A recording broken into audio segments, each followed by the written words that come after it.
Søren, du har indvilget i at vise en af dine favoritpotteøvelser.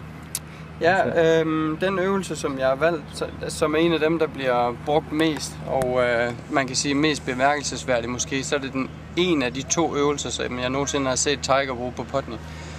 Han bruger ikke specielt mange øvelser, og mange af de der gadgets, som man ser rundt omkring, det er han i hvert fald en, der ikke bruger. Og det er alt andet end lige, så er det lidt interessant, hvad han gør. Så den ene øvelse, som man bruger, som vi ikke skal snakke om i dag, det er, hvor han bare står med den ene hånd, hvor han kun holder putteren i sin højre hånd, og står og ruller bolden på den måde. Men den anden, det er den her med de 2 tees i jorden. Og ja, men det er jo ikke rocket science, har jeg næsten lyst til at sige, ikke? I forhold til, hvad det gør. Det simpelthen gør, det er, at det sørger for, at man rammer putteren i midten. Og i virkeligheden, så tror jeg for mange amatører, det er en ting, som man undervurderer meget. Det er det der med, hvor vigtigt det rent faktisk er at træffe putteren i midten af bladet. Fordi bladet er mere stabilt, så... Ja, lige præcis. Og det er også med det samme, at man får sådan nogle off-center hits, så går det ud over hastigheden også.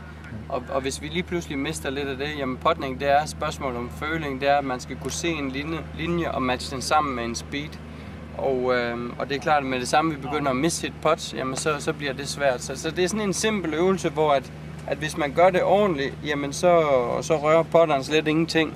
Hvilket er en vigtig ting, fordi jeg har sådan lidt forbehold mod de der ting, hvor du står og læner putteren op af noget, ja, og svinger den på det, fordi det virker som om, at med det samme, den ikke er der, så gør man det, som man hele tiden har gjort. Fordi man måske presser den ind imod redskabet? Ja, lige præcis. Ja, så læner man den ind i, og så hjælper det egentlig ikke rigtig noget. Lad os se, om det og hvordan man gør det. Så de er bare lige sat ned, så putteren den kun lige kan være der.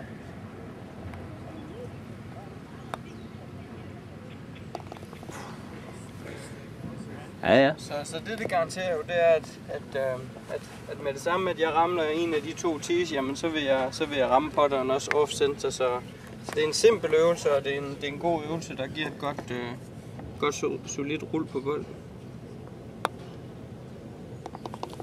Alt andet end lige, så når man har den indstillet ordentligt også, så står man og ruller den midt i hullet stort set hele tiden. Og alt andet end lige, så er det noget, ens øje godt kan lide. Det er at se bolden gå i hul. Så det skal man heller ikke undervurdere. Det skulle jeg mene. Tak for det.